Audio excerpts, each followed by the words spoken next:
I think you can mute everybody too, and then we can unmute Chris. Yeah. Yeah. Oh, there it goes. I think we're good now. Okay, let's call the roll.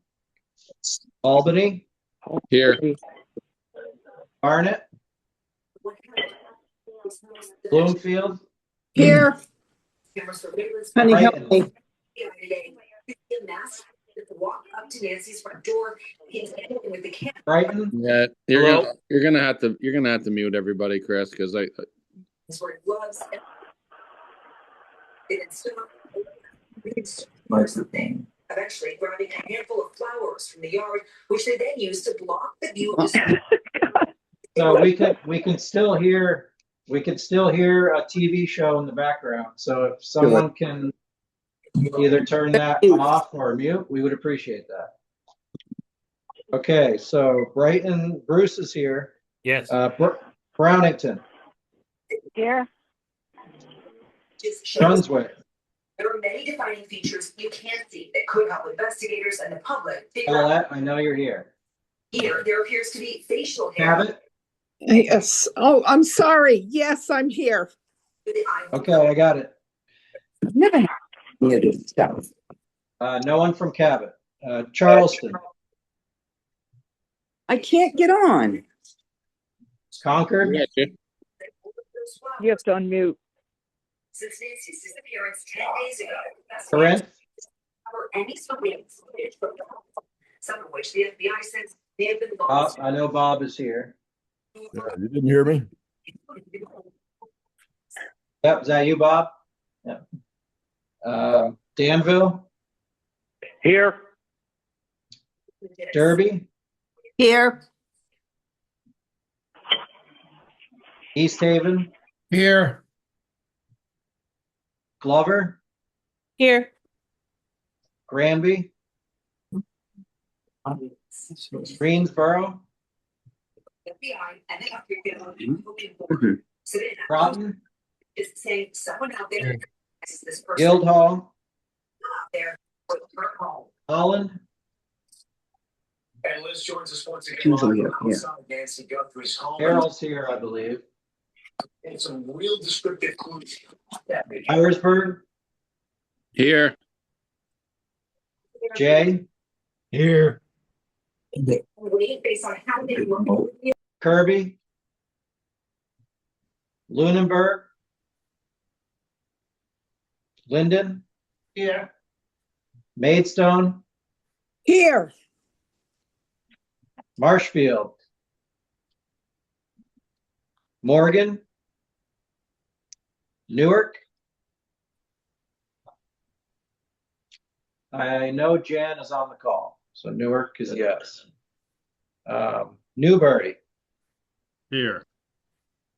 Thank you. Newport Town. Here. Norton.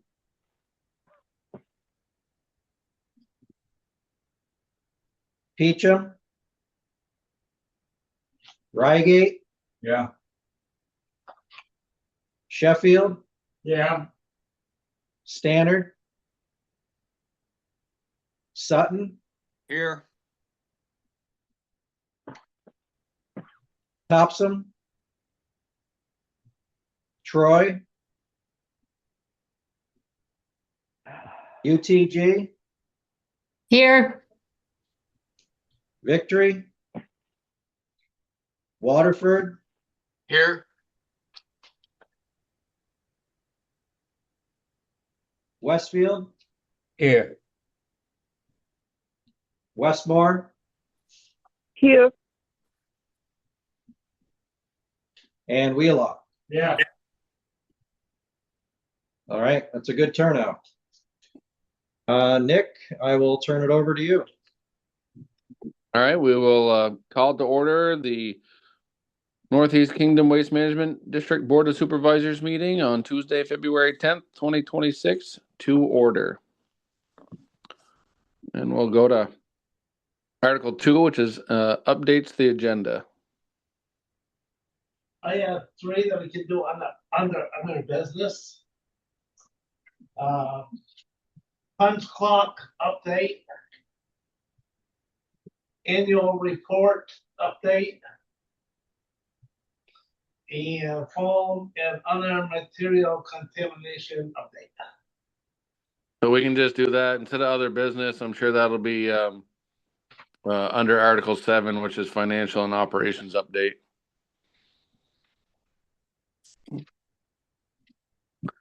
All right. Anything else under updates? Article 3, approval of the minutes of the January 13th, 2026 meeting.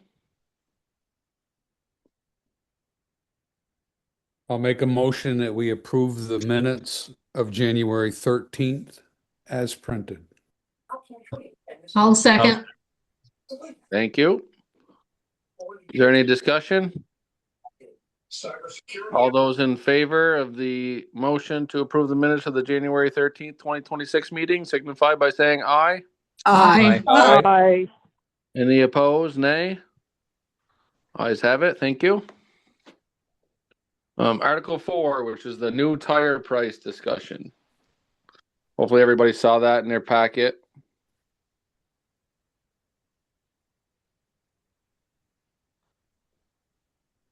Does anybody have any questions on the proposal? We talked a bit about it last month. Can everyone see that on the screen? Yes. Okay. So this proposal is a starting point, I guess, or a continuation from the discussion from last time. A few people had mentioned some proposed prices where we might want to start or get to. And so I had put them in here, specifically the $5 each price for the tires up to 20 inch. And then someone had floated the idea of $200 a ton, which would be up from the current price of $180 per ton. So you can see here what our current prices are.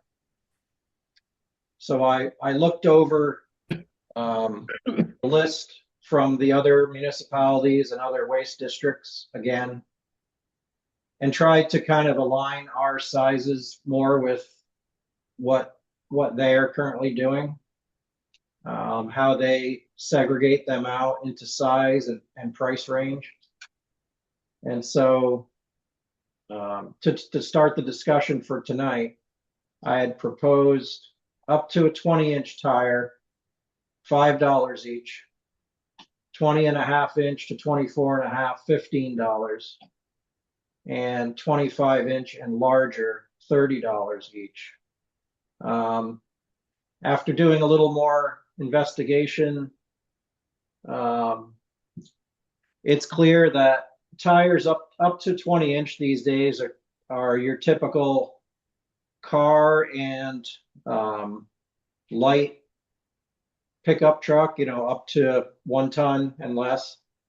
The 20-inch tires on cars have very little sidewall, and the rubber material is quite light. Once you get above 20-inch, the materials get thicker, the tires get much heavier for their size. So I think that's the reason most districts have a significant price jump when you get over a 20-inch tire. That's Walter. Hold on one second. Hey, Walt. Okay. Okay, I'll do that. Yep. Walter had gotten disconnected, so he's going to try to join again.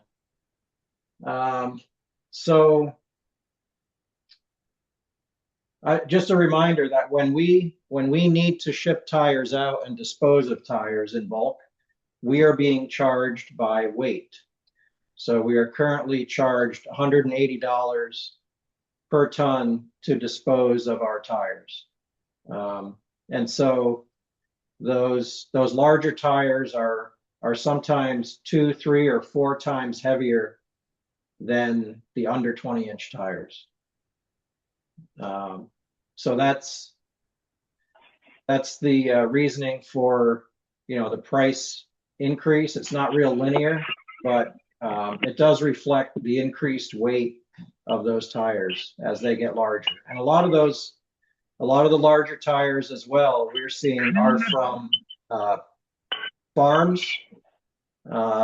So they're from tractors, they're from implements that the tractors pull, or they're from, like we do get tires in from some of the towns from their dump trucks when they get new tires on their plow rigs or their dump trucks, and those are huge and they're extremely heavy. So that's kind of where we can start tonight. And we can adjust by price, or we can adjust by tire size. I guess whatever the group here would like to do, we can talk this through. I know. The only thing I'd like to see is a different pricing structure for agriculture and larger truck tires, because I don't think that's going to cover our cost. And we don't get a lot, but if somebody were to find out that, hey, for $30 I can go get rid of my huge tractor tire because it says 25-inch and larger. I'd rather not allow for a discrepancy in there. I don't think people are going to complain about these increases that you got, and we're losing money right now. So I would make a motion to accept these initial quotes that you have there. I'll second that. Is there any more? Agrees as well. Is there more discussion? Yes, this is Jake from Westfield. Just a question, and I'm assuming I know the answer, otherwise you would have probably mentioned it. But at the last meeting, you mentioned how some districts had gotten communications from the people who pick up tires that their prices were going up quite drastically. I'm assuming we didn't get that kind of a communication. Is that correct? That's correct. We have not heard from BDS Tire, which is really the biggest player in the game.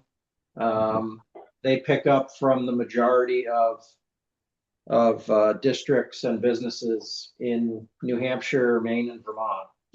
Yeah. And for us, it could be that we are likely the closest customer in Vermont to them, since they're coming over from Maine. And looking at where they're located in Maine, they're probably coming across Route 2. So the districts that saw the largest increase are primarily on the western side of Vermont. So Franklin County, Addison County, Rutland County, and it could be. So I'm assuming some of that is a difference in trucking price. Yeah. Thank you for that. And I also agree that this is a good proposal. And the thing is that if we need to revisit it a few months down the road, we can do that. Okay. I understand Nick's point where those, tractor tires, they're extremely hard to gauge how much they weigh. And, for anyone who brings in over 65 tires, we require them to go to the scales and we just charge them by the ton. But, we really can't send a guy with 2 tractor tires to the scales. At least I wouldn't feel like we'd want to put them through that. So I guess I would ask Nick for some clarification on what he envisions. I'd probably like to take the 25-inch and larger out of the equation for $30 each, and I would, obviously the largest truck tire is a 24.5. Those are about 140 pounds to 160 pounds a piece without the rim. So we can probably gauge whether or not $15 is going to cover the price of those tires. But again, I just think we're allowing ourselves, for a farmer or whoever to come in that's got 50 tractor tires that they want to get rid of. And if they only pay $30 a piece, we're going to be losing a lot of money. So that's the only thing. I mean, I think the pricing structure, other than that, I think it's fine. I think it's good. I just think that 25 and larger, we're leaving ourselves open to, somebody to take advantage of it. Because I mean, at that point, somebody could bring in a skidder tire and it's $30. I thought the 25 and larger was 35. 30 is what it says, yeah. 20 to 20. What do you propose, Nick? I mean, honestly, I'm trying to go on memory, Walter. I can't remember roughly what a tractor tire weighs. I would expect that they're probably 400 to 600 pounds, depending on how big a tractor is. Skidder tires, I think they're even more. I just want to be able to cover our price so that way at the end of 2026, we're not looking at this should pay for itself. We never should have a deficit like we had this year. And I just don't want to. And again, we might not even get one tractor tire all year, and that would be fine. But as long as we have it in there, if somebody finds out about it, it would be easy for people to take advantage of it and get rid of a lot larger tires, a lot heavier for not a lot of money. Well, what would you propose to increase it to? Well, it's hard telling because you have to go by weight, right? So we pay $200 a ton. So we would literally have to break it down and see roughly what the tires, would weigh. And we could either, how much do they charge for the scale fee at Calkins, Chris, $10.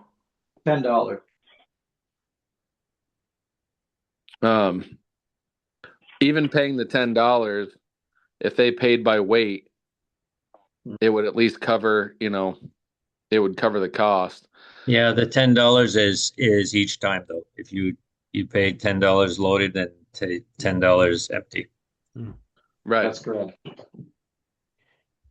Adam from Sutton. Why not say for tires that are 25 inches and larger to call for pricing? And again, we can do that, and then we can just try to use AI or Google and just try to get a rough estimate on a ballpark variety of larger tires and see roughly what they would weigh, and we can cover our price that way. That sounds like a good compromise. Yeah, I like that too. Are you good with that, Chris? So if somebody calls and says, "Hey, I got 4 tractor tires, they're this big," you can kind of Google what the weight is off a rim and base their price off $200 a ton. Yeah, I mean, the ag tires I've seen are just there's such variability, right? Because you've got tractor tires as tall as me that are really skinny, but then you've got skidder tires that could be the same size diameter, but weigh 10 times as much. Well, and that's why I say they would have to tell you exactly what it is for a tire. Yeah. It does leave a lot of gray area, which is kind of tough to enforce consistently. And I wouldn't be the only one. There's times when I'm not here that someone else will have to make a judgment call. But I think I could, ag tires, especially if there's several, should probably go to the scale because they are going to be significantly heavy, and it's a tough thing to guess on, I guess. Yeah, because I just looked it up really quick. 18 and a half by 26 tires are 350 pounds, no rim. And then the 30.5 by 32 skidder tires are 1,000 pounds. No rim. Yeah. So at that price point, if somebody brought one in, that's $100. You know, if you have a $1,000 or a 1,000-pound tire, that's $100 tire at $200 a ton. I mean, we could have something that says agricultural tires may be subject to going to the scales. You know, something like that, where it gives us a little flexibility. You know, one tire, I'd be fine on figuring it out with a guy here at the counter. But if he's got 8 or 10, I think I'd prefer to have him go to the scale, and we would do it like that, charge by the ton. So like I said, I mean, I guess if it's my opinion, I think we should take out the 25 and larger and just do it, you know, like, basically to be determined. You know, the prices may vary on sizes above 25 inches. How about prices vary on weight? Well, yeah, but it would have to be above anything above 24.5. Prices would vary by weight. Yes. Prices subject to weight. Correct. And again, just to cover our bases, we might not see any of these tires, and that would be fine. But if we do, we're covered. So I will amend my motion to include that statement and get rid of the 25-inch and larger, $30 each.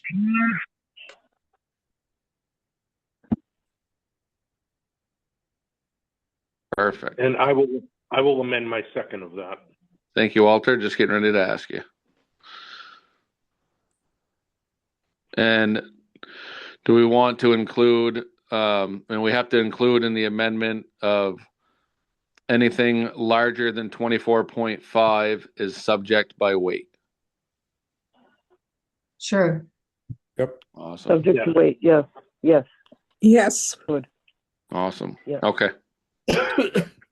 Any more discussion? Nick, I got a question. Go ahead, Steve. When would these prices take effect? I mean, we should have a little grace period so that people can read about it and learn about it. When should it take effect?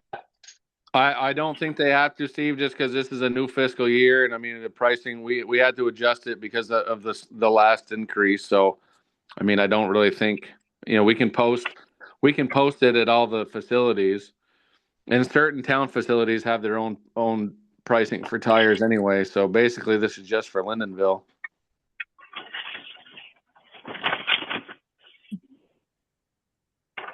I don't know what anybody else feels. I don't know what. So I know, like Albany, they take care of their own. We have somebody else that comes and gets our tires. The district doesn't take them. So, Chris, this is Westmore. Can you hear me? Go ahead, Miriam. Thank you. There was some discussion when I provided some notes from the last meeting about tire pricing with the road crew and road foreman here about who said all of them, well, if they're going to raise their prices, we are too. So there, regarding how it affects, you know, those facilities that are have their own pricing. But it's good, I guess. They felt that they, you know, should follow what was going on with you folks. So. Yep. Any other discussion? Thank you, Nick, for your idea on that. Oh, no problem. Thanks, Sean.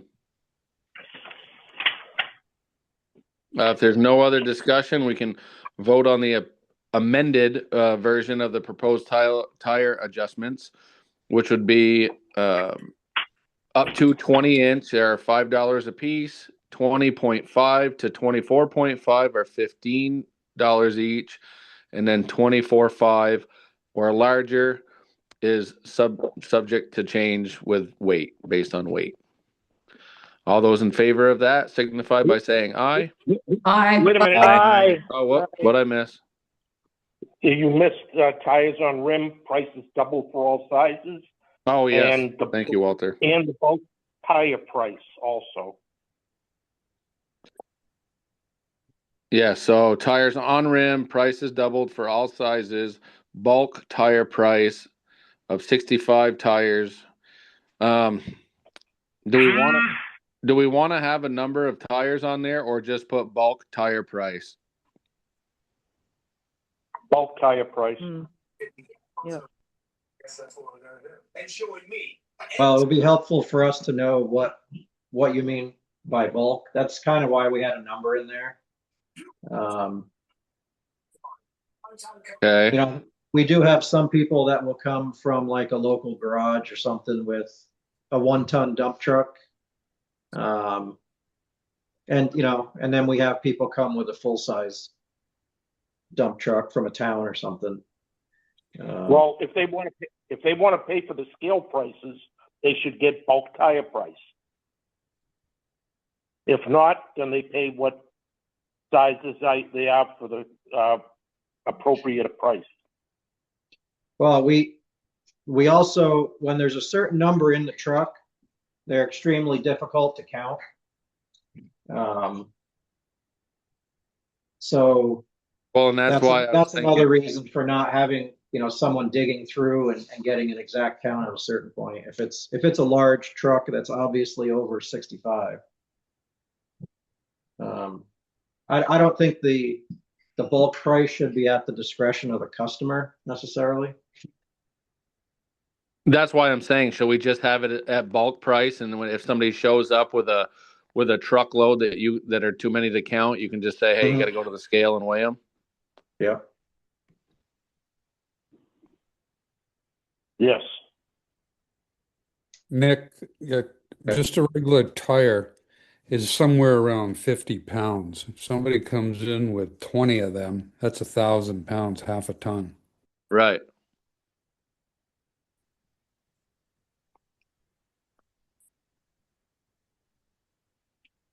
So I think, Chris, maybe we should leave that up to you because like Steve had a great point. I mean, doesn't take only 20 tires and you're at half a ton. Mm-hmm. So if they paid by the tire, they'd be 20 times 5, that'd be $100.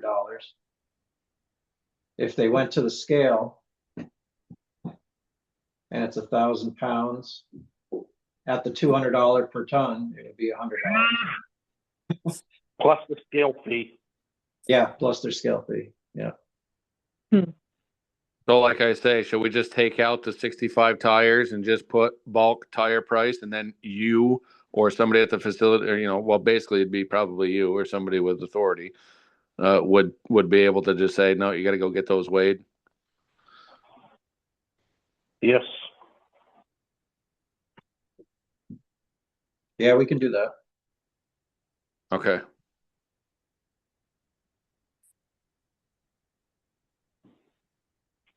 So can you reread that, please, Nick, the whole thing? All right. So if and I forget if it was Miriam or who did it. I know you seconded it, Walter. So if we amend it to take out the 65 tires and just put bulk tire price, $200 a ton, it would read as this: up to 20-inch tires would be $5 a piece. 20.5 to 24.5 inch tires would be $15 a piece. And then 24.5 and larger are subsequent to weight. And then tires on rims price would be doubled for all sizes. And then it would say bulk tire price, $200 per ton. Customer pays scale fee. Yeah, I just have one correction on that, Nick. You had said 24.5 and up. It shouldn't be, because that 24.5 is included in the $15. It would be above. It would be above. We would have to put the above before the 24.5. So above 24.5 would be substance to weight. Yes. Thank you. Mm-hmm. Any other discussion on the changes? So all those in favor of the amended version of the tire proposal as described signify by saying aye. Aye. Aye. Aye. Any opposed? Nay. Ayes have it. Thank you all very much. There, we got through that one. We'll Do go you to want- article. And what's the consensus on when it goes into effect? So that'll be your discretion, basically. So bulk tire price would be if somebody comes with a truckload and it's too many for you to count, or there's a bunch of. No, I It's mean, your discretion. what calendar date, I guess, is Oh, when this goes. I'd say immediately, because somebody will try to sneak some in for the cheaper price if we say it's going to be right. in a couple months or something. I agree with Jake on this one. Absolutely. Because I mean, these prices are subject to change throughout the year based on, if somebody if they raise our prices. So Yeah. So it's extremely slow now taking tires. So it's really not going to affect many right. people until spring. We're And hardly seeing it come in right now. So And as long as we have the a paper on the desk, letting people know as they come in that this is going to be the change as of now, then I don't think we got a big problem. yeah. Perfect. Awesome. We'll go to Article 5, which is the outreach coordinator update. Okay, so our current outreach coordinator, Corey Rayner, is kind of phasing out her employment. She has been dealing with a partner with a pretty serious health issue over the last few months. So she's taken a lot of time off to help with that. So she is looking to be done with her job in the near future. So we had interest from a former outreach coordinator, Marcus Berry, who was with the district. He was the person before Shannon was the outreach coordinator. So I believe he finished here in about 2018 or so, and so he's very familiar with the district, all of the facilities. He's worked with the towns before. He knows our business very well. And so he will be having a meeting with myself and Corey on Thursday to discuss how the position has changed since he's left. But he is extremely interested in it. I think he would be a very good fit, someone who could hit the ground running for the most part. And Corey is very willing to work with Marcus to get him up to speed before she leaves. So that is the direction we're going in at this point. And so I'm hoping for a good discussion Thursday and potentially finalizing Marcus's interest and possibly offering the position at that point. So that's where we're at on that. So for our 2025 SWIP requirements, each year we're required to do outreach to a certain number of businesses, and a certain number of schools. And because of Corey's absence, we weren't able to hit that target number. So one of the primary focus for the next outreach coordinator will be catching up on last year's numbers and then going forward with 2026's requirements. We're required to reach out to a certain number of schools and also businesses, a certain percentage of businesses that are in your district. So you could imagine, trying to cover the 49 towns and the geography that involves isn't an easy task, but some of it can be done through email and on the phone. But inevitably there will be, quite a few in-person meetings to do that. So that would be the main focus of the position, is trying to get those SWIP required contacts made and provide outreach to our business community and our schools. Does anyone have any questions about where we're headed there? We are reducing. Oh, sorry, Steve. We are reducing. It's going to be similar to a part-time position now, Chris, correct? Yeah. We're gonna start it as part-time, and then give that a trial period and see what sort of progress is made, and then we can reevaluate. And it's already in the budget for 2026, so we should be Yes. covered for hours worked, no matter if it's 40. We have at least the part-time, but I believe it is budgeted for full-time if necessary. Okay. Steve? I'm just going to ask Chris if he could take down the proposed tire price. Oh, I'm sorry. Oh gosh. Wow. Still sharing screens. Give me, let's see. There it goes. There we are. Sorry about that. Anybody else have any questions on the outreach coordinator update? A lot of us are used to Marcus. I'm sure he'll be great and do a good job. He did before. All right. There's nothing else. We'll move to Article 6, which is the minutes clerk update. So as you can notice, Shannon is not here. I'm sure she's enjoying her Tuesday evening off. So she has left us as our minutes clerk. We are still in search for another minutes clerk, someone who would be able to attend meetings, take notes. There is, these meetings are recorded.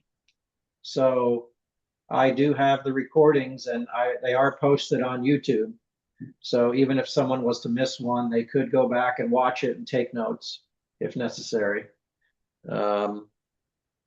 The position pays $50 per meeting. And as Shannon mentioned, it is easiest if someone can take notes as the meeting goes along. But again, with everything recorded these days, you could go back and watch it. If anyone has an interest, please let me know. And I'll do the minutes for this meeting. And hopefully over the next month, someone will step up and would fill that position. Chris, while you're maybe talking to Marcus, maybe, obviously, because you deal with them on other stuff, but Libra used to do it before. Okay.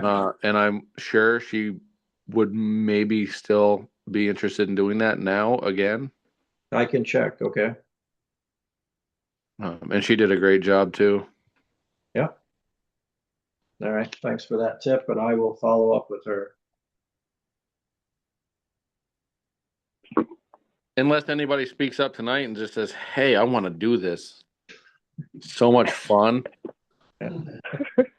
I tried to speak before. It's Fran from Derby, and I really enjoyed both of them. They did an excellent job. Marcus was very interested in people and in the recycling and what we were doing. So I think it would be great if we could hire them both. Thank you, Fran.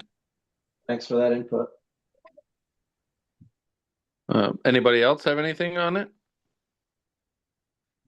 If not, we can get into Article 7, which is the financial and operations update. And Chris, if you make sure, can you cover, I don't know if you wrote it down, Steve's, the contamination on styrofoam, punch clock, and I believe there's something else. Annual report. Annual report. Thank you. Okay, financial. The sheet was emailed out as part of the packet for the numbers for the end of January. As I was warned by Paul and Michelle, this is certainly the kind of the financial doldrums portion of the year where we process the least amount of material. So revenues are lower, not only for what we sell from processed materials, but it's also low volumes for our surcharge because of the lack of construction going on during this time of year. And so tonnage is down, and therefore our surcharge income is down this time of year. So spring through, late fall is when we kind of make hay, and this is where we take a hit. So ended the month with expenses over revenues by 23,000. Revenues were about 5% of what was budgeted, and expenses were 7.3% of budgeted. During the last month, significant costs were we had to make a large payment for a portion of our auditing fees. Later this month, the auditor will be coming here and spending 3 days on the audit. And that is done annually. We had some repairs done for a furnace and one of our leased trucks. We also had, because of the way our budget cycle works, when people decide to take our healthcare, go on to the district's healthcare, it happens late in our budget season, and we didn't anticipate a couple of people that ended up coming on to the health plan. So those expenses were on this past month, and then they will carry forward as well.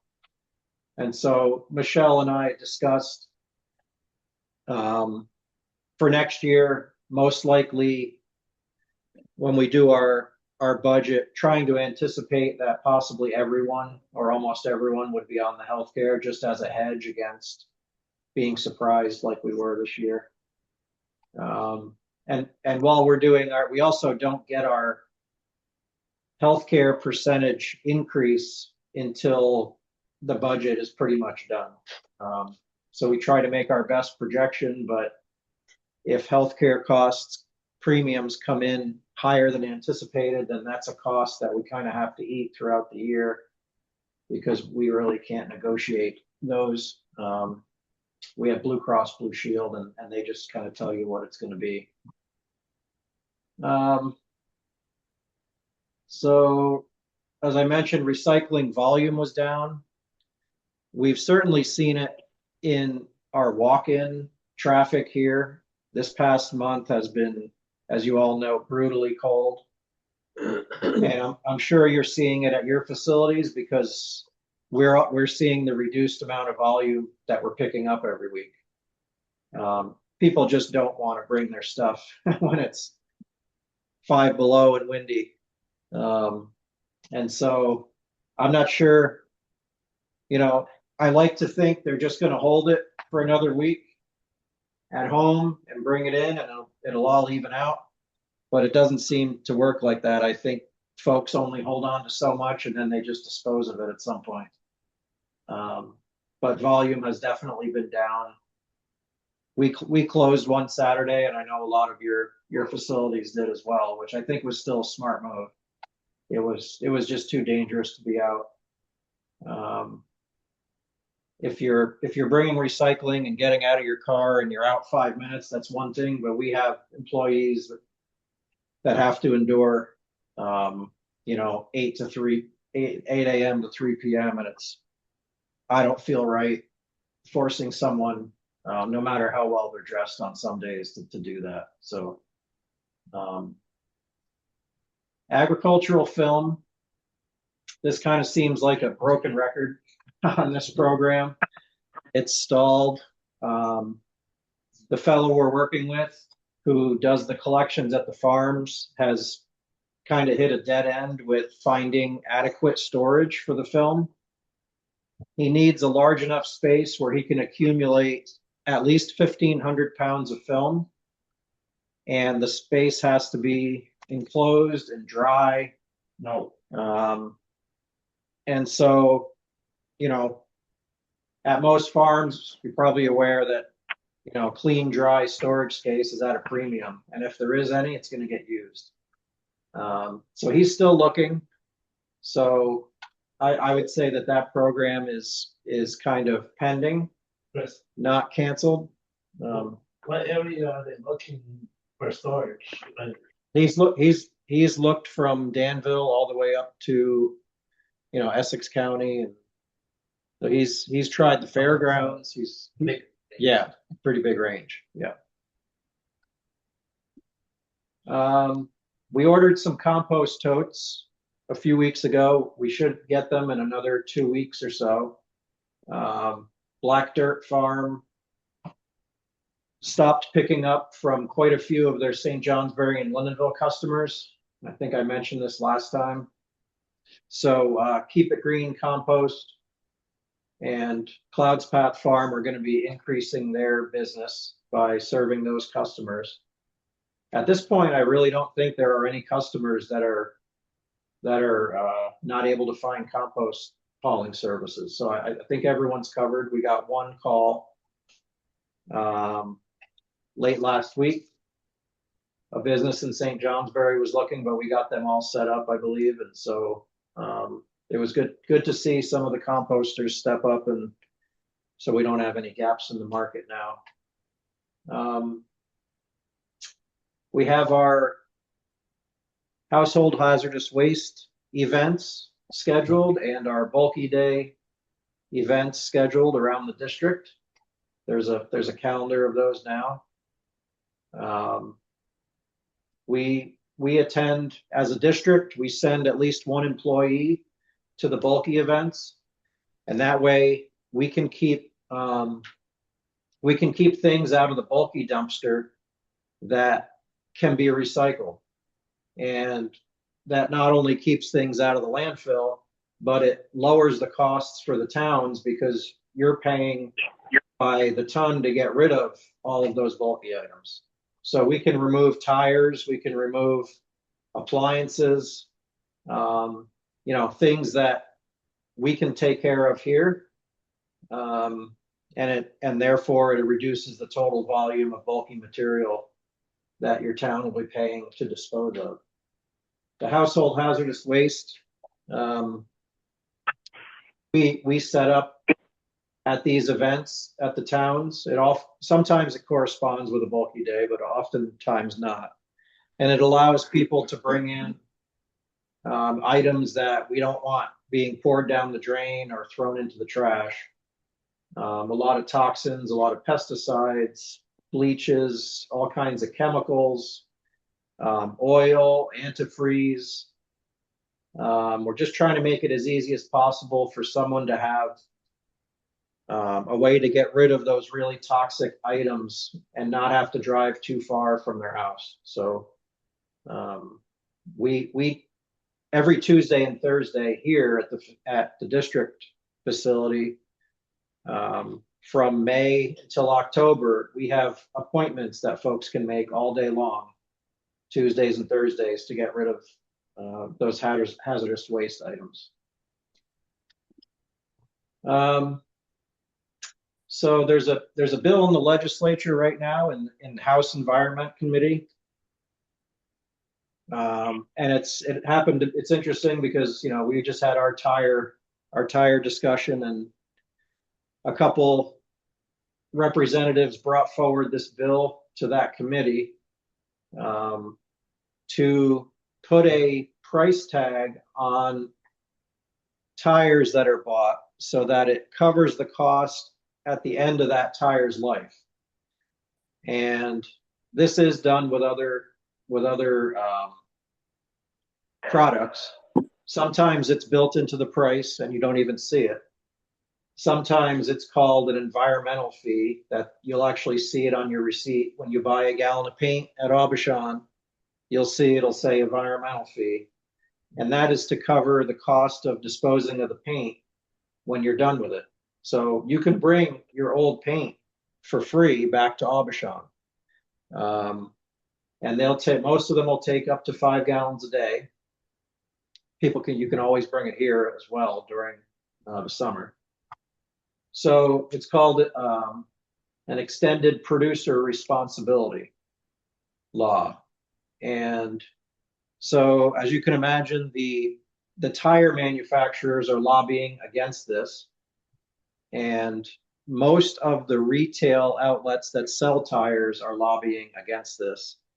The state is for it, the Agency of Natural Resources. One of the sponsors was from Glover, and there's one of the largest tire dumps, illegal tire dumps in the state is in Glover on Route 16. And the cleanup, they had gotten a price quote for the cleanup of those tires from the same company that takes our tires, BDS, out of Maine. And that price was about $250,000 to remove all of the tires from that location in Glover. So I think that kind of spurred this bill. But I just found out today, I got an email that said that it doesn't seem like this bill will make it out of committee this year. So, you know, it kind of would have changed the way that we do business, and what we just discussed about tire pricing. It would allow people to dispose of their old tires for free. You know, I guess air quotes with the free, because they would be paying for it on the front end. But it would require the manufacturers to actually set up a program to take back the used tires. But it doesn't look like that bill is going to go anywhere this year. But you know, with the legislature, things can change quickly. But it seems like it will not make it out of committee. Does anyone have any questions on that one? It's kind of interesting. Some statistics I read that came up during this bill. There's about one tire per person is the rate that tires are bought and disposed of in Vermont annually. So about 650,000 tires per year are purchased. The current estimate is that 90 to 95% of those old tires are being handled properly. They're not being dumped. But there's that 5% that are either being dumped illegally, or some of that number they're ending up on farms, you know, to cover silage and be used in that way. So it isn't a huge number of tires overall that are kind of going missing. But the sponsors of the bill kind of wanted to close that gap of the last 5 or 10%, and you know, give people an incentive to dispose of them if they're not paying for it at the end. Well, it's still got to be what did you say? 5%? So 650. What is that? 30. Yeah. It's 30 or 40,000 tires, I think. Yeah. That they really can't account for. And the state has, you know, some enforcement actions that they've taken in recent years about unregistered haulers that will advertise and go to these, you know, repair shops and pick up the tires. They'll get paid to come pick them up, but they're dumping them on someone's property out of sight. Oftentimes they will lease or rent a piece of property, dump the tires, and then walk away from the lease. You mean it kind of like the guy did in Glover, Exactly. Yeah. and in Albany before that, and in Hardwick before that. Yeah. Mhm. Yeah. It's quite a mess in Glover. Yeah. But don't worry, yeah, he's done the same thing in multiple towns. Yeah, that's too bad. Mm-hmm. On legislation, have you heard anything on the reconsideration of the bottle bill? I think that was what, H-158 or something like that. I've heard a little bit about that. There was a study done that A&R is pushing very hard for that to pass, but it seems like that's another one that there's a lot of pushback because there's currently not enough. They're saying there's currently not enough infrastructure as far as places where people can return bottles. And they feel like if they increase the price, let's say to 10 cents, or increase the range of containers that would be returnable with a deposit, that there's not enough infrastructure to handle that. And the manufacturers are against that bill, and they have a lot of influence. Yeah, I don't think that's probably accurate, but I think that one may come to a vote from what I've heard. It would greatly reduce the amount that we have to pay to get rid of glass, because most of your wine bottles obviously are all glass, and it would be getting rid of a majority of those. Mm-hmm. Yeah. I mean, obviously there's still liquor bottles that get in there and whatnot, but it would just, significantly reduce it, I think. But And on the other hand, if they were to put it on something like plastic water bottles or plastic drink containers, then that could drastically reduce the volume of plastic material that we handle and resell, therefore cutting into revenue that way. So there's some positive, there's also some negatives if you look at it from a. I know the one that I sat up. Yeah, I sat in on one of them, and I don't think they really want to do water bottles. I think that they just want to do wine bottles. I think the cider and other, carbonated drinks that aren't returnable now, that could be. I mean, there's an easy segue into that to help it, but.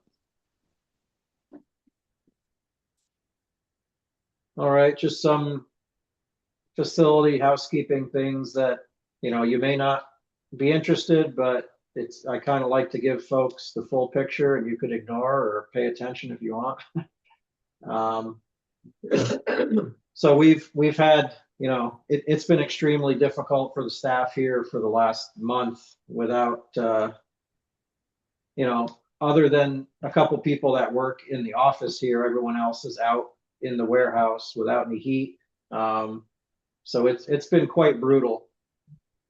It's tough on equipment, and so we're doing all we can to try to minimize wear and tear on items, but it's just a fact of the business. Every morning those machines need to get going because we've got material that we're picking up and we're processing.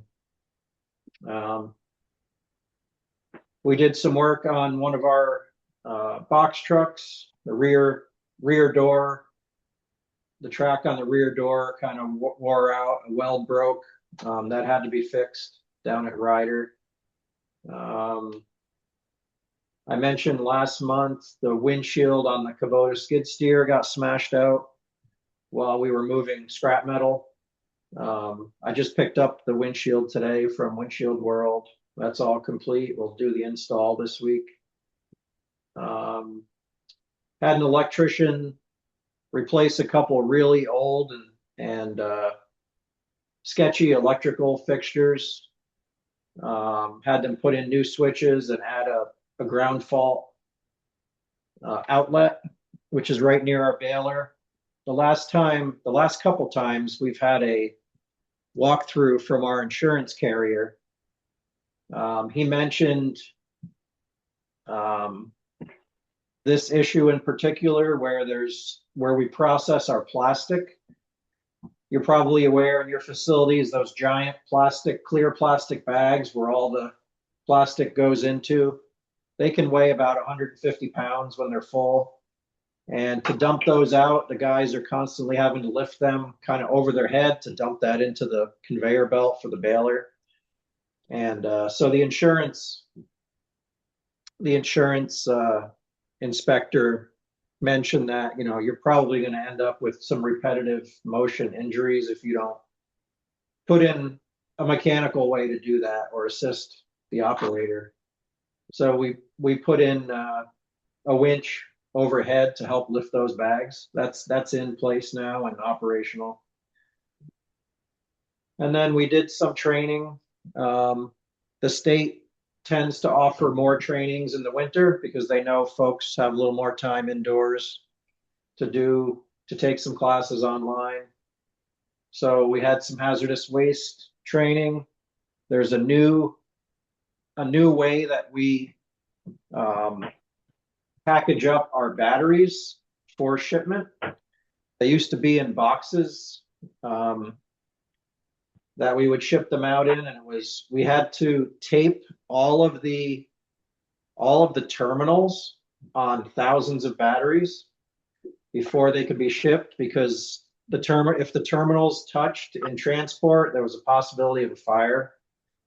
So there's a new system now where we're shipping them in 55-gallon drums, and there's a inert non-flammable glass beads, and we kind of make a parfait, I would call it, or a layer cake. We put some fireproof beads, a layer of beads, and then we do a layer of batteries, a layer of beads, layer of batteries, and top off the 55-gallon drum, and then we can ship 4 drums on a pallet back to the battery recycler. And it ends up weighing almost a ton at that point. But it really speeds up the processing of all types of batteries that we handle here. And it increases the safety as well for storing them here, and also safety during shipping. As more lithium ion batteries are on the market being used, they've been around long enough now that they're starting to enter the recycling stream, and they are extremely hazardous and can catch fire. You've probably seen some of the Teslas on fire. They burn extremely hot, and so there are many recycling facilities around the country that have had fires from people throwing batteries into their regular trash, or throwing batteries that end up in a roll-off container and having a fire. When they're crushed, they can ignite. So lithium-ion batteries is kind of the new frontier of how do we handle them safely? How do we get them shipped to the end point where they can be recycled without having any catastrophic incidents? So that was the latest, and I did attend a Solid Waste District Managers Association meeting. We have one of those meetings a month, and it's good to hear some of the challenges and successes that are happening around the state in the other districts. And the district has the Managers Association has a budget that allows for them to hire a lobbyist that keeps track of items of interest in Montpelier as they regard to solid waste disposal and recycling. And I'm not sure how many of you knew that, but there is someone looking out for these issues in Montpelier and passing the information down, which I've found very helpful. Okay, that's all I have on the updates. Steve had mentioned the punch clock. We have not moved forward on the punch clock yet. And then styrofoam, So what did you want to know about the foam, the contamination? Yeah, last meeting, we were talking about there's a lot of contamination. Yep. And I know Mike has mentioned that there's a lot of contamination in the other materials too, so I just wondered if they got cleaned up. The contamination in the other materials, that's a consistent thing and has been for years, according to, the baler operators and Paul. And in the recycling industry, there is always going to be people who throw things into the wrong bin. Either, 99% of the time, I don't think it's intentional. It's just people hoping that what they're putting in is recyclable. Or they're putting the recyclable material into the wrong recycling bin. I think that kind of stuff is always going to happen. You're not going to get it down to zero, but no. I know you're talking about needles, hazardous waste, yeah. diapers. Yeah, we find all kinds of stuff in there, and that's all coming in from the towns. Right. But you know how difficult it is to watch every single item. Yeah. Especially when it's crowded. Yeah. Especially not reach coordinator too. Yeah, I mean they're not at the facilities, but I know they go around check periodically. So yeah, the foam quality I would say has gotten better, and we're not seeing as much of the dirty or wet foam as we did. But there's still quite a bit of non-foam items that we find. Usually that soft, flexible stuff that people, it's very foamy, it's very foam-like, but it's not styrofoam. I think people are just, they're doing their best. They want to recycle what's in their hand and they don't want to throw it in the trash, but we end up having to put it in our dumpster here. There's quite a few that going on. Have you seen that? A lot of stuff in there. Yeah. And a lot of styrofoam has tape on it. It's got labels, especially if they're the styrofoam coolers that have been shipped to someone. People don't take the labels off. People don't peel the clear packing tape off. Those are usually the most common things that we see. But we've got the people we have processing our foam are extremely careful with the machine and what goes into it. And we don't, even though it's a large amount of trash that we end up generating, we don't discourage that. I think it's a good thing that we're seeing them taking that out of there and not being processed. So yeah, I think there's still progress to be made, but I think this stuff's getting a little bit better. Yeah. And then the annual report, we've been putting together the numbers. A lot of things we can't start on because we're waiting for towns to report their December numbers. So once we get all the data together, then we can plug that into the report. And we aim to get that out prior to town meeting, which is how it's been done in the past. Yeah.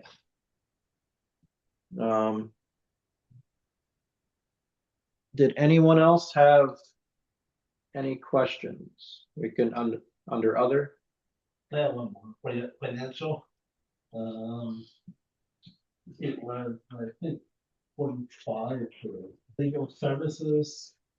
It's up to 40% originally. So yeah, those were we had a few questions and a discussion with an attorney just for personnel stuff.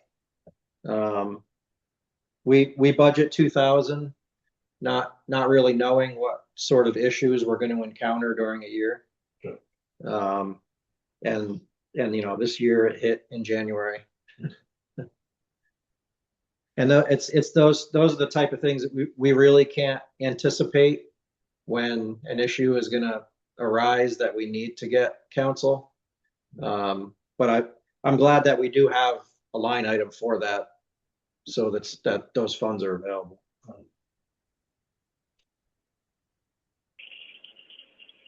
You have anything else, Chris? No, I don't. Perfect. Any other business? Well, hearing none, I would take a motion to adjourn. So move. There's a second? Second. Thank you, Jake. Any discussion? There never is. All those in favor of tonight's adjournment signify by saying aye. Aye. Aye. Any Aye. opposed, nay? Ayes have it. Well, thank you all. We will see you next month. Thank Thank you. you. Good night. Thank Have you. a great night. Good night, Thank you, everyone. Nick. Good night. Good night, Paulette. Good night, Miriam.